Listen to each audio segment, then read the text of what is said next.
ఇప్పుడు బాధపడే ప్రయోజనం లేదు సార్. మీరు స్వార్థంతో పందెం కాసిన భరత్ వల్ల యూత్ ఎలా ఉండాలో మాకు తెలిసింది.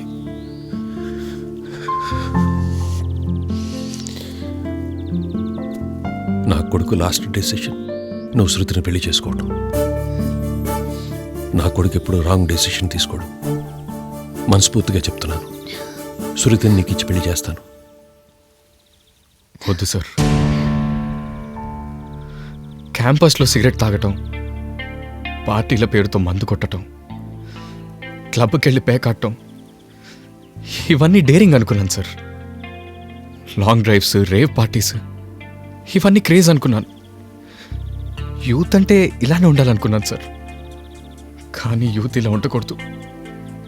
కానీ లైఫ్లో ఫస్ట్ టైం భరత్తో ఫ్రెండ్షిప్ అయ్యాక మొదటిసారిగా ఫాలో అవ్వాలనిపించింది సార్. నేను ఎలా ఉండకూడదు,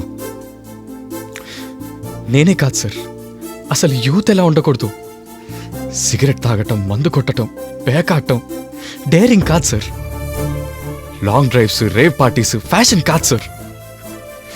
కల్చర్ అసలే కాదు. వీటి వల్ల మీ అన్నయ్య జీవితంలో ఏం కోల్పోయాడో మీకు తెలుసు, నేనేం కోల్పోయానో నాకు తెలుసు. ఇవేవి శృతికి తెలియదు సార్.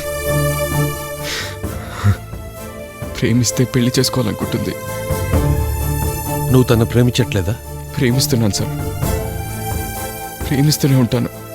మరి పెళ్ళి ఎందుకు వద్దంటున్నావు? శృతి నాతో మాట ఉంది సార్. ఏం కోరుకున్నావు?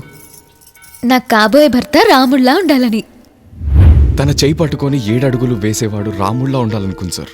కానీ నేను రాముడిని కాదు, నాకు అర్హత లేదు. రాముడు లాంటి వాడే తన జీవితంలోకి రావాలి సార్. తను సంతోషంగా ఉండాలి.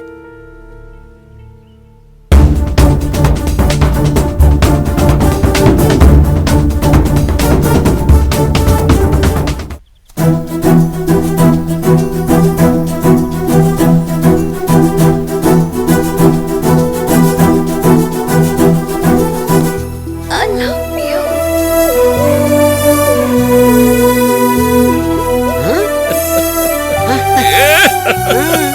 ఏ మగాడు గుండెల మీద చేయి వేసుకుని నేను శ్రీరామచంద్రుణ్ణని చెప్పలేడు. ఆడపిల్లలు మగాడి దగ్గర కోరుకునేది క్యారెక్టర్ కాదు, ఒక్కసారి చేయి పట్టుకుంటే చచ్చేంత వరకు వదలనే కమిట్మెంట్. మా అమ్మాయిలో అబ్బాయి హ్యాండ్సమ్ గా ఉన్నాడా లేడా అని చూడరు, ఆనెస్ట్ గా ఉండాలని చూస్తారు. ఆ 2 క్వాలిటీస్ నీలో ఉన్నాయి.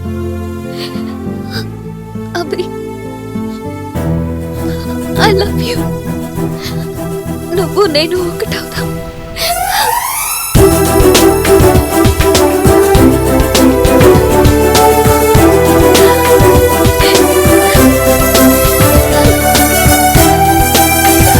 పర్ఫెక్ట్ గా చెప్పిందయ్యా. ఈ కథ ఫిక్స్. వాళ్ళే మన హీరో హీరోయిన్లు.